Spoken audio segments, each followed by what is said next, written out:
우리가 오늘 하나님 앞에 추수감사절 예배를 드리러 나온 것을 보시는 하나님의 마음, 저는 크게 다를 바가 없다고 생각이 듭니다. 올해는 유난히 어려움이 많은 해라고들 기억될 겁니다. 그런데도 추수감사절 예배를 드립니다. 하나님께 감사의 헌금을 준비하고 감사절 예배를 드리는 이유, 아마 세상 사람들은 정말 궁금할 겁니다. 여러분 중에 오늘 내가 교회에 감사주의를 지키러 갈 거야, 그러면 아마 물어볼 사람도 있을 거예요. 도대체 올해 무슨 감사주의를 지킨다고 하십니까?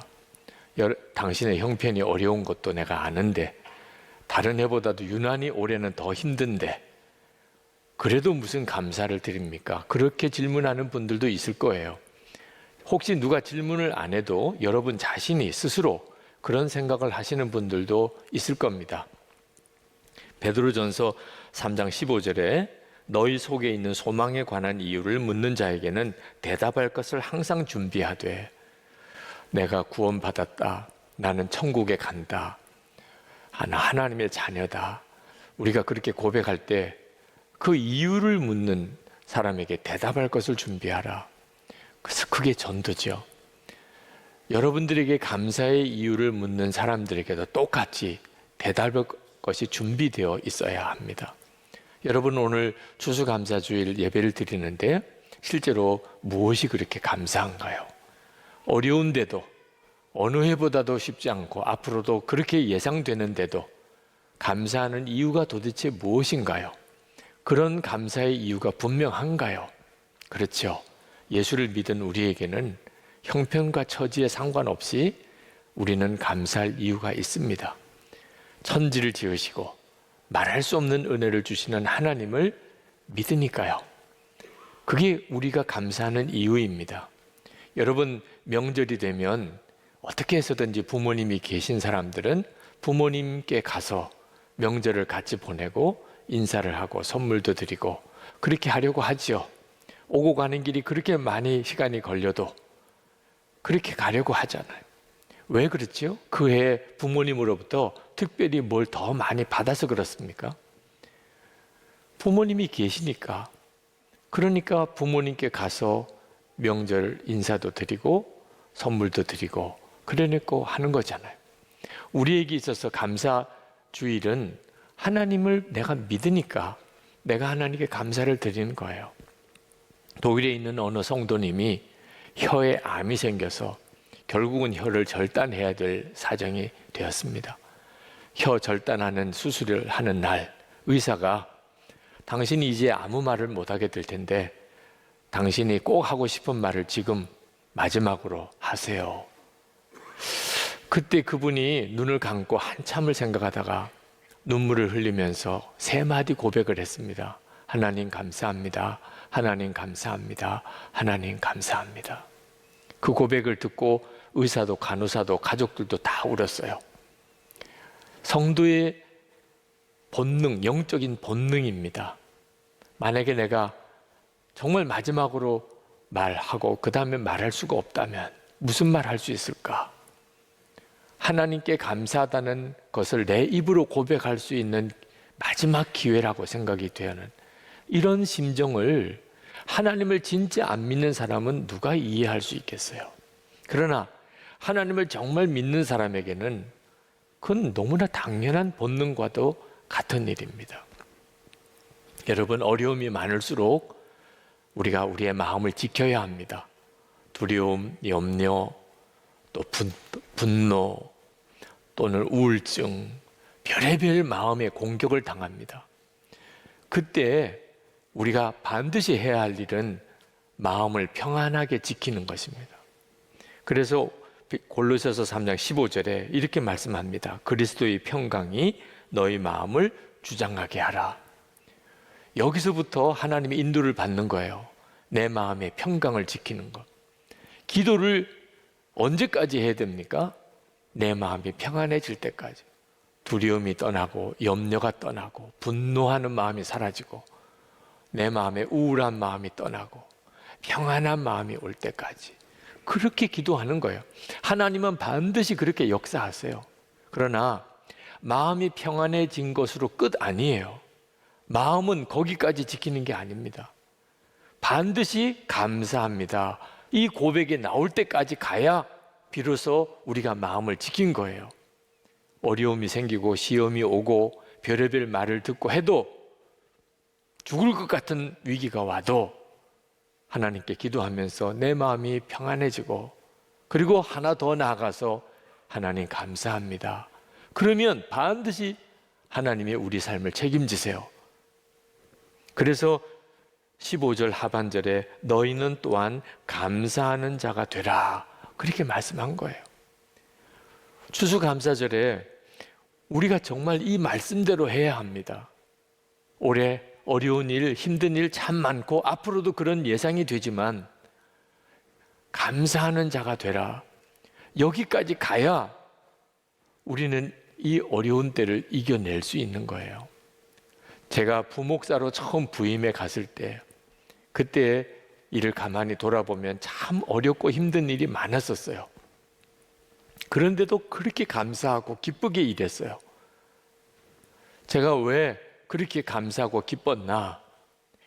제가 군목 훈련 받다가 다리가 부러지고, 그리고 인관도 못하고 장애인이 될 절박한 처지에, 그때 어느 교회에 가서도 일할 수 없었어요. 3개월 동안 하나님 앞에 오직 하나님만 바라보면서 기도만 하면서, 하나님, 제가 진짜 하나님이 부른 종이라면 내가 가서 일할 교회가 있게 해달라고. 나는 찾아다니지 않겠는데 나를 부르는 그런 전화 한 통이라도 하나님이 달라고, 그렇게 기도하고 응답받고 간 교회가 거기에요. 그러니 다른 분들이 안 하겠다는 일 다 내게 오고, 또 밤을 새도 다 감당하기 어려울 만큼 일이 많아도 저는 너무너무 기쁘고 감사하더라고요. 그리고 돌아보니까 그렇게 기뻐하고 감사하면서 그 어려운 일을 감당했기 때문에 제가 목회의 복을 받은 것 같아요. 제가 처음 담임 목사를 부산 제일교회에 갔습니다. 근데 그때도 참 어려웠던 교회예요. 전임 목사님이 예배당 건축을 겨우 마쳤는데 갑자기 돌아가셨어요. 너무 무리가 되어서. 교회 부채는 많은데 제가 젊은 목사가 부임해 가서 감당할 길이 없어요. 헌금은, 목사도 헌금은 해야 되겠는데 돈이 없어요.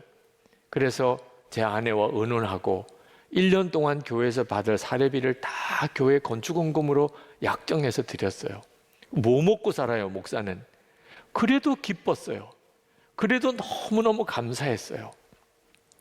이유는 6개월 전에, 그 교회 부임해 가기 6개월 전에 대학원 마지막 논문 학기를 남겨놓고 하나님께서 제게 너 석사학위를 바칠 수 있겠느냐, 정말 가슴 떨리는 하나님의 마음을 받았어요. 고민을 많이 했지만 결국은 순종했습니다. 그때 저는 학위도 없는 목사가 어느 교회 청빙을 받겠어요. 그래서 교회에서 제대로 저를 불러줄 때는 없을 거다, 마음 정리했습니다. 그런데 6개월 뒤에 그 교회에서 젊은 저를 담임 목사로 불러준 거예요. 모든 게 다 감사했어요. 교회에서 생활비 안 줘도 감사했어요. 그렇게 감사하더라고. 근데 돌아보니까 그렇게 감사하고 또 감사하고 살았으니까 목회의 복을 받은 것 같아요. 교인들도 힘들고 어려워도 감사하는 목사가 좋게 보였던 것 같아요.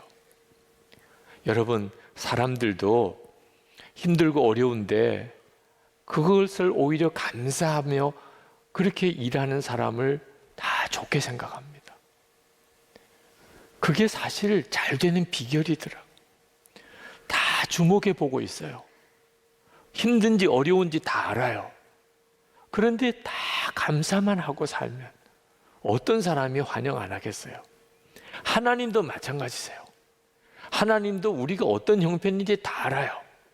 그런데 감사하고 또 감사하면 하나님이 얼마나 마음이 기쁘시겠어요? 복은 그렇게 받는 거예요. 여러분, 감사하면 하나님께서 그를 더 놀라우게 복을 주세요. 그래서 우리에게 올해도 감사주의를 지키라고 하는 거예요. 우리에게 복이 필요하니까. 지금 우리에게 하나님의 은혜의 역사가 더 필요하니까 감사절을 지키라고 하는 거예요. 불평과 원망, 그건 망하는 길이에요. 성경이 증거하고 있어요. 그러므로 추수감사주의를 절대로 형식적으로 지키면 안 됩니다. 그저 알고만 지내는 감사절 되면 안 돼요.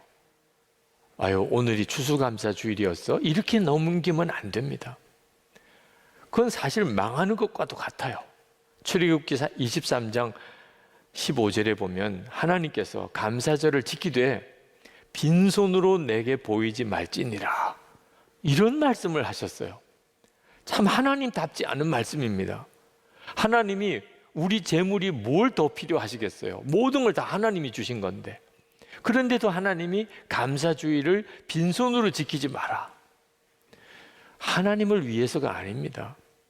우리가 감사주의를 적당히 형식적으로 마지못해 그것도 잊어버리고 이렇게 지킬까 봐 하나님께서 아주 엄히 말씀하신 거예요.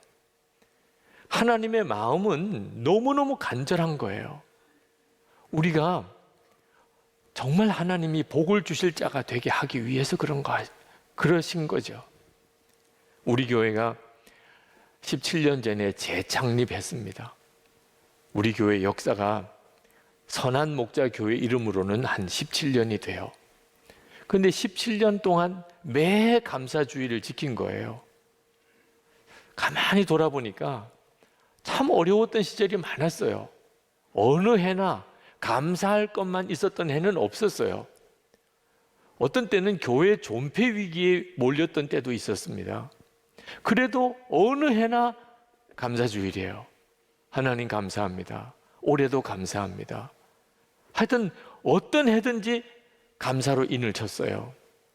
그렇게 지금 여기까지 온 거예요. 하나님이 원하시는 것은 우리의 처지가 어떠하든지 감사다, 무조건 감사다, 그렇게 하기를 원하세요. 감사주일 설교를 쭉 훑어봤습니다. 고난 중에 드리는 감사에 대한 내용이 제일 많았어요. 그만큼 우리의 삶이 고난이 많았던 형편이었어요. 교회적으로든 개인적으로든. 그래도 감사하라. 이유는 감사가 하나님이 우리에게 복을 주실 수 있는 통로니까요. 지금 경제적인 사정 많이 어렵고 염려와 두려움이 우리 속에 여전히 있지만 이길 길은 감사하라는 것이에요. 16절 17절에 이렇게 말씀합니다. 그리스도의 말씀이 너희 속에 풍성히 거하여 모든 지혜로 피차 가르치며 권면하고 시와 찬송과 신령한 노래를 부르며 감사하는 마음으로 하나님을 찬양하고 또 무엇을 하든지 말에나 일에나 다 주 예수의 이름으로 하고 그를 힘입어 하나님 아버지께 감사하라. 여러분, 이거 진짜 잊으면 안 돼요. 우리에게 이렇게 말씀하는 거예요. 찬송하고 무슨 일이든지 말이나 일이나 예수님의 이름으로 하고 그리고 반드시 감사하라. 어느 집사님 기도 받으러 오셨는데 아주 죽겠다는 게 입에 다른 분이에요. 실제로 몸도 아프고 애를 기르기도 힘들고 경제적으로도 어렵고 정말 죽겠다는 말이 나올 만도 하죠. 그러나 참 안타깝더라고요. 그 집사님에게 말씀을 드렸어요. 집사님이 하는 말대로 하나님이 진짜 다 이루시면 제가 보기에는 진짜 끔찍할 것 같습니다. 이제 집사님, 내 입으로 하는 대로 하나님이 이루어 주신다. 그 사실을 정말 믿고 무슨 말이든지 하세요. 왜 그렇게 자꾸 죽겠다는 말만 합니까? 그 집사님이 당황해 하시면서 가만히 계시더라. 그러면서 떠듬떠듬 말하더라. 평소에 안 하던 말을 하려니까 떠듬떠듬 거리더라. 하나님 감사합니다. 하나님 제 병 고쳐주실 거 믿습니다. 하나님 우리 가정 화목하게 만들어 주신 것도 감사합니다. 하나님 좋은 남편 주신 것도 감사합니다.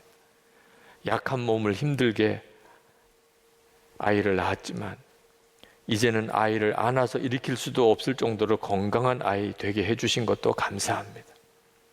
하고 마지막 구절이 진짜 마음에 들더라.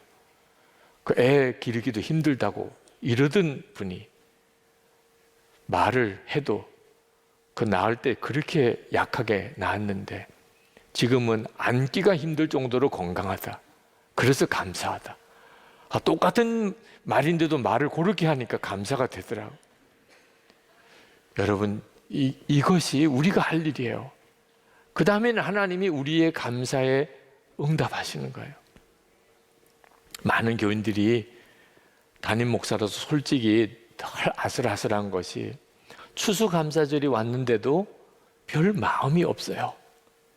그저 감사주일이 또 올해도 왔나 보다 이런 정도로 넘기는 것 같아요. 감사절의 그 기쁨, 감격이 없어요.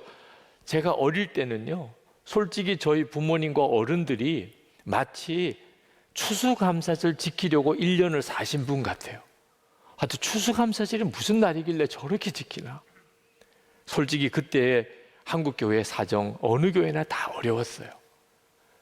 그 매월 목사님 사례비 드리고 교회 관리비 내고 그거 감당을 못해서 1년 내내 빚을 져요. 재정장로님이 그거 다 빚내가지고 그 추수감사절 헌금으로 싹 다 갚아요. 그리고 또 그 다음에 또 해마다 또 빚내서 살다가 또 추수감사절 지키고 다 갚고 그렇게들 살았어요. 그런데 이제는 그런 시절 다 지나갔어요. 추수감사절이 와도 그저 뭐 평소 주일과 다를 바가 없이 지나는.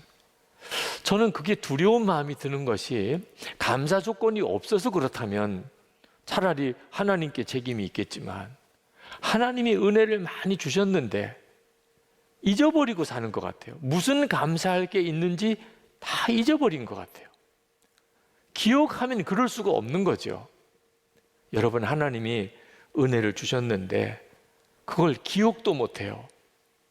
그 말은 무슨 뜻이죠? 이제는 은혜 안 주셔도 됩니다. 그런 뜻인 거예요. 영국의 웨스트민스터 채플의 담임 목사인 R.T. 캔들이라고 하는 목사님이 계신데 그분은 연말마다 너무너무 어렵다는 거예요. 왜? 도와달라는 요청이 너무 많이 오는 겁니다. 어느 곳을 도와야 되고 어느 곳을 돕지 말아야 되나. 교회에 가지고 있는 재정은 한계가 있고 그 도와줘야 될, 새 도와줘야 될 곳을 정하는 일이 그렇게 어려운데 어떤 데를 돕지 말아야 되는지는 너무 결정하기 쉽다는 거예요. 하여튼 감사 편지 안 들어온 데는 다 채워요. 올해 도왔는데 감사 편지가 연말까지 안 왔어요. 무조건 거기는 빼는 거예요. 안 도와줘도 된다는 뜻이네요. 제가 그분이 쓴 책에서 그 구절을 읽고 감사가 왜 중요한지를. 사람들끼리도 그렇잖아요. 하나님께서 감사가 없어요. 1년에 주신 은혜가 얼마나 많은데 하나님 감사하다는 말이 없어요. 그러면 안 줘도 되나 보다 그렇게 됩니다. 그렇게 감사가 많을까요? 매일 폭포수같이 하나님이 은혜를 주세요. 아니 목사님 뻥도 참 세다. 무슨 폭포수같이입니까? 믿어지지 않으시죠? 제가 올해 제 일기를 쭉 이렇게 살펴보니까 1년 동안 이렇게 많은 은혜를 받았구나. 기록을 안 했으면 몰랐을 거예요. 매일매일. 여러분 오늘도 한번 일기를 써보세요. 아침에 눈 뜰 때부터 밤에 잘 때까지 받은 은혜가 한둘이 아닙니다. 눈 뜬 것부터 은혜예요. 걸어 다니는 것도 은혜고 가족이 있는 것도 은혜고 오늘 먹은 것도 은혜고. 근데 다 잊어버린 거예요. 은혜는 그렇게 1년 동안 내내 받고 살았는데도 무슨 은혜 받았는지 자체가 기억이 안 나니까. 그러니까 추수감사절이 와도 별 마음에 감동이 없는 거죠. 여러분 지금부터라도 한번 여러분이 하나님이 내게 도대체 무슨 은혜를 주셨나 이런 관점으로 감사일기를 한번 써보시면 정말 너무나 놀라운 은혜 속에 살고 있는 거예요. 하나님이 우리에게 이렇게 감사절을 지키게 하시는 이유가 또 하나 있는데 어려운 사람이 살 길을 주시기 위해서 그런 겁니다. 지금 우리 주변에 진짜 어려운 분들이 많아요. 하나님이 그분들을 너무나 긍휼히 여기세요. 그런데 하나님께서 그 어려운 이들을 어떻게 도우시는지 아셔야 돼요. 성도들의 감사를 통하여 그 어려운 이들을 돕는 거예요. 그러니 성도들이 감사가 식어지면 어려운 이들은 말할 수 없이 고통스러워요. 선한목자교회 추수감사 헌금은 다 어려운 이들을 돕는 일로 쓰여집니다. 이 일이 결정된 게 2010년입니다. 2008년, 2009년, 2010년 선한목자교회 재정 상태가 많이 어려웠던 때예요. 그때가 세계적인 어떤 금융 위기로 어려움을 겪었던 때, 성도들도 똑같이 어려웠죠. 그러나 그때 하나님이 우리 장로님들과 그리고 우리 교회에 주셨던 마음, 하나님께 성도가 드린 감사는 어려운 사람을 도우라고 하나님이 주신 거다. 성경을 읽으면 읽을수록 그런 마음의 감동이 와요. 그래서 결정했어요. 2010년에 성도들의 추수감사 헌금은 전액 다 구제와 구호 헌금으로 다 쓰기로. 참 어려운 결정이었어요. 근데 그 결정이 참 귀했어요. 올해 우리 교회의 삶을 가만히 돌아보니까 하나님이 그 일을 기쁘게 여기셨구나. 그래서 성도의 감사를 통해 더 많은 이들을 돕게 하시는구나. 올해도 추수감사주일과 성탄주일 사이에 우리가 11가지 우리 주변에 있는 어려운 이웃들을 돕는 일을 올해도 계획했어요. 훈훈 프로젝트라고, 함께 하는 기쁨이라고 하는 그런 어려운 이웃 돕는 일을 올해는 정말 해야 될 해다. 그래서 올해 시작했어요.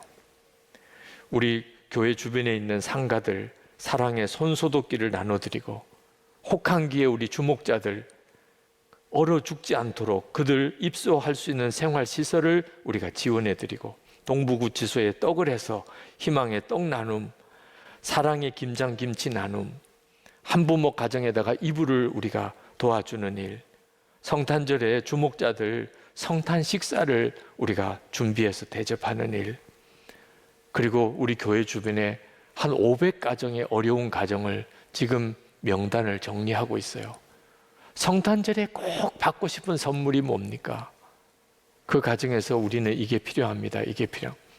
그 500가정에 우리 성탄절 전야 예배를 이렇게 모여서 못합니다.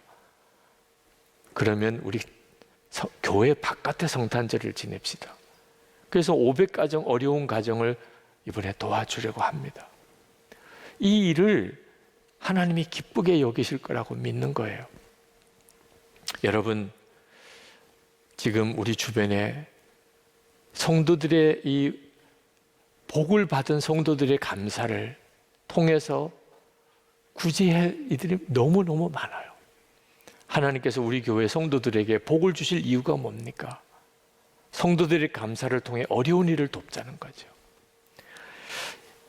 2020년 아마 역사에 남을 해일 겁니다. 그런데 우리도 역사를 만드십시다. 하여튼 2020년은 내 생애 최고의 감사를 드렸던 해다. 아주 도장을 찍는 거예요. 선포하는 거예요. 2020년은 하나님이 내게 복을 주신 해다. 내게 가장 감사한 해다. 아주 믿고 선포하고 고백하는 거예요. 기록하는 거예요. 여러분의 인생의 마지막 날, 진짜 2020년이 그런 해였는지 아닌지는 그때 가서 결정나겠죠. 여러분 꼭 오늘 예수동의 일기에다가 쓰세요. 2020년 내 생애의 최고의 감사의 해다. 믿음으로 선언하는 거죠. 우리 같이 기도합시다. 오늘 추수감사 주일입니다. 하나님이 우리가 살아나도록, 우리가 정말 복이 있는 자가 되도록, 우리를 통해서 어려운 사람들을 살려내도록 감사주의를 주셨어요. 제가 받은 은혜 알게 해주셔서 진정으로 감사하는 자가 되게 해주셔서, 하나님 우리와 우리 교회를 복을 주셔서 하나님이 기뻐 쓰시옵소서.